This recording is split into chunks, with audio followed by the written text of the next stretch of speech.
warahmatullahi wabarakatuh.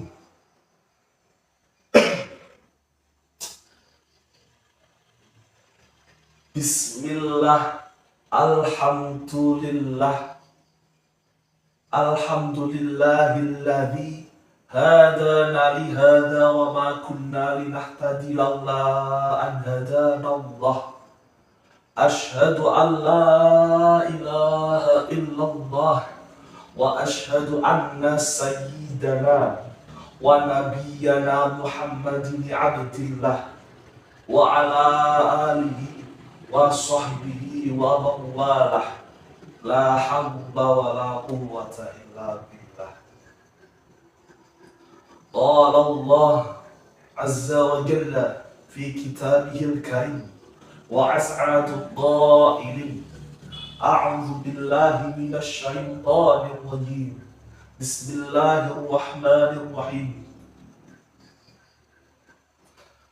Inna arsalna rasulakum bil huda wa dinil haq.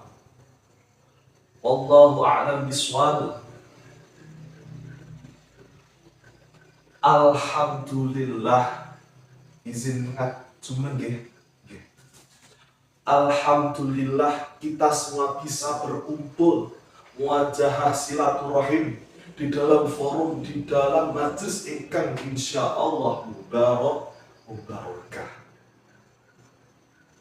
Yang terhormat Ibu Swasti Maharani selaku dosen yang mana telah memberikan waktu dan kesempatan bagi kami untuk bisa melakukan praktek pidato untuk tugas pada kali ini.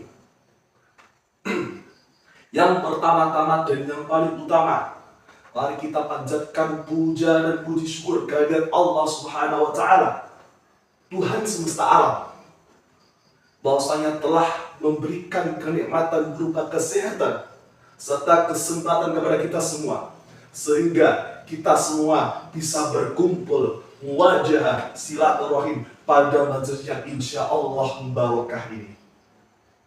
Sholawat ta'zim salam kita haturkan kepada mutiaranya zaman, mutiaranya dunia dan akhirat, Rasulullah SAW. Semoga kita digolongkan dari umatnya Nabi Muhammad SAW. Sallu ala Nabi Muhammad. Bapak, Ibu, jamaah rahimakumullah wa hadanallah iyyakum ajma'in. Cinta Nabi Muhammad terhadap umatnya begitu tak ternilai besarnya. Dimulai dari nurnya Nabi Muhammad diciptakan. Nur tersebut sebagai salah satu bentuk dari apa sekarang kita ini. Bagaimana tidak? Karena apa? Di setiap tubuh kita, di dalam kitab karya para ulama pada terdahulu telah dikatakan bahwasanya Nur Muhammad itu masuk ke dalam tubuh-tubuh kita, bagian dari jiwa-jiwa kita ini. Hingga akhirnya Nabi Muhammad sendiri dalam kehidupannya, dalam perjuangannya, selalu mengorbankan waktunya, jiwanya, hartanya, hingga perasaannya, Bapak Ibu semua. Demi apa? Demi umatnya.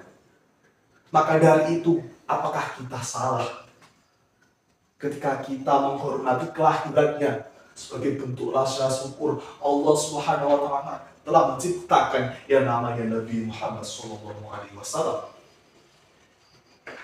Beliau diturunkan di dunia untuk memberikan risalah, menyempurnakan akhlak umat manusia, yang mana umat manusia yang pada waktu itu memiliki sifat jahiliyah, jauh dari nilai-nilai keislaman. Beliau hadir untuk mengembalikan nilai-nilai keislaman dari umat di seluruh dunia hingga sekarang ini. Sallallahu alaihi Nabi Muhammad.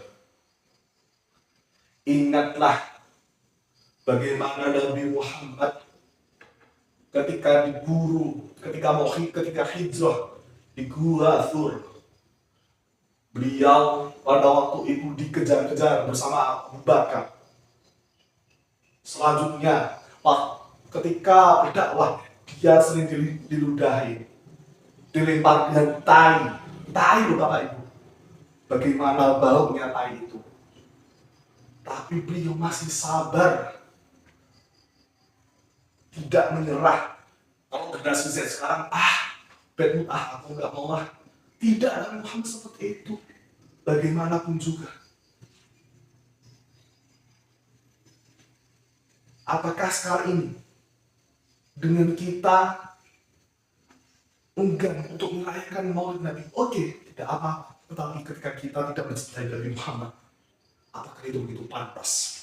Nabi begitu mendekat kita. Bapak, Ibu, jamaah rahimakumullah. Wahadana wa iyyakum ajma'in. Perlu kita ketahui Bapak Ibu semua, pada kematian Nabi Muhammad SAW, apa yang beliau rindukan, apa yang beliau sebut Bapak Ibu sekalian, ummati, ummati, ummati, 3 kali Bapak Ibu. Setelah itu, malaikat Israel mencabut nyawa dari Nabi Muhammad SAW. Dalam berkata, ummati, Nabi Muhammad merasakan, malaikat Israel, betapakah sakitnya nazak itu Nabi. Ya malaikat Israel, ya Nabi. Israel, tolong berikan semua itu kesakitan dari nazak, limpahkan kepada aku semua, berikan rasa sakit itu. Aku tidak tahan ketika umatku besok merasakan begitu sakitnya, dahsyatnya nazak ini. Begitu cintai Nabi Muhammad SAW. Apakah kita dengan pongahnya enggan untuk bersolawat, dengan pongahnya bahasanya sholawat itu tidak baik, kita itu apa? Seperti itu Bapak Ibu semua. Sholawat Nabi Muhammad. Berlanjut kembali ketika hari kiamat, ditiupnya sangkakala, bisa ditiupnya, misalnya ini suara tiupannya. Dan hari ini semuanya hancur, semuanya mati, kecuali Allah Subhanahu wa Ta'ala. Dalam hal ini, Allah dengan gagahnya mengatakan, siapa yang paling berkuasa di sini? Siapa yang bisa mengambil diriku?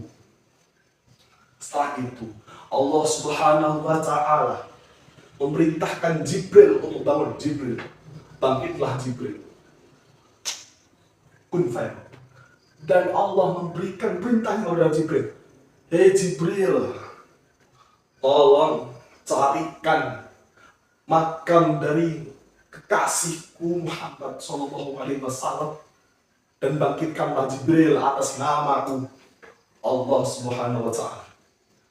Jibril mengelilingi dunia. Namun begitu mudah, karena apa? Muhammad begitu cerahnya. Jibril membantu, menarik Nabi Muhammad hingga Nabi Muhammad bangkit, dan Nabi Muhammad akhirnya mengucapkan beberapa kata. Apa kata itu? Ummati, ummati, ummati. Masih umat yang dipikirkan. Bayangkan ketika kematian, bayangkan ketika kiamat, apa yang kita ucapkan. Pasti kita akan minta tolong, kita mencari kesakitan. Tapi Nabi Muhammad dengan kesakitannya, beliau masih memikirkan umatnya. Bayangkan Nabi Muhammad seperjuangan itu, dan kita disuruh untuk bersolawat kepadanya. Agar apa? Agar kita mendapatkan rahmat dari Allah. Karena apa? Nabi Muhammad adalah kekasih Allah. Dan Nabi Muhammad adalah kekasih kita semua. Sejatinya kekasih adalah Allah dan Rasulullah. Bapak Ibu sekalian, berkaitan dengan hal ini mungkin saya cukupkan karena memang dibaca silam sama beliau. Nah, dalam hal ini cukup. Pastinya ada kesalahan dan kekhilafan. Saya undur diri. Saya Haidar Rizal Hakim. Wassalamualaikum warahmatullahi wabarakatuh.